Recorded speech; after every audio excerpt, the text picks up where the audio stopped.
સમગ્ર દેશની સાથે વડોદરા શહેરમાં પણ 79માં સ્વાતંત્ર્ય પર્વની ઉજવણી નગર પ્રાથમિક શિક્ષણ સમિતિ દ્વારા કરવામાં આવી હતી। નગર પ્રાથમિક શિક્ષણ સમિતિમાં 79માં સ્વાતંત્ર્ય દિનની ઉત્સાહભેર ઉજવણી કરાઈ હતી। સમિતિના અધ્યક્ષ નિશિત દેસાઈના હસ્તે ધ્વજારોહણ કરાયું હતું। શિક્ષણ સમિતિના સભ્યો ઉપરાંત શાસનાધિકારી ડોક્ટર વિપુલ ભરતિયા ઉપસ્થિત રહ્યા હતા। યુઆરસી, સીઆરસી સહિતના આચાર્યો, શિક્ષકો અને વિદ્યાર્થીઓ ધ્વજવંદનના કાર્યક્રમમાં જોડાયા હતા। પ્રથમ વખત વિદ્યાર્થી દ્વારા ટેકનોલોજીનો ઉપયોગ સાથે બનાવાયેલ રોબોટનું નિદર્શન કરાયું હતું। વિદ્યાર્થીએ બનાવેલ રોબોટ દ્વારા સમિતિના અધ્યક્ષને ધ્વજવંદન માટે આમંત્રિત કરાયા હતા।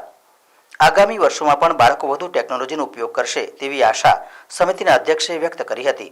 નગર પ્રાથમિક શિક્ષણ સમિતિના સમગ્ર ટીમે આજે વડોદરાવાસી અને દેશવાસીઓ માટે આજે શુભકામનાઓ પાઠવી છે। સાથે સાથે અમારા બાળકો, અમારા શિક્ષકો, અમારા ચોથા વર્ગના કર્મચારીઓ સૌ સાથે જોડાઈને આજે ખૂબ સારી મોટી સંખ્યામાં અહીંયા જોડાયા છે। આજના દિવસે દરેક દેશવાસીને આપના માધ્યમથી, મીડિયાના માધ્યમથી હું શુભકામનાઓ પાઠવું છું અને સાથે સાથે આપ મીડિયાના કર્મીઓને પણ હું શુભકામનાઓ પાઠવું છું। આપ લોકો જે ચોથા સ્તંભ તરીકે કામ કરી રહ્યા છો લોકશાહીના, એમાં આપ સર્વનો જે ફાળો છે એના માટે બી આપને શુભકામનાઓ આપું છું। આવનાર દિવસોમાં દેશ આઝાદી પછી ખૂબ આગળ વધી રહ્યો છે અને 2047નું નરેન્દ્રભાઈ મોદી સાહેબનું વિકસિત ભારતનું જે સપનું છે એ સપનું સાકાર કરવામાં નગર પ્રાથમિક શિક્ષણ સમિતિ પણ પાછળ નથી।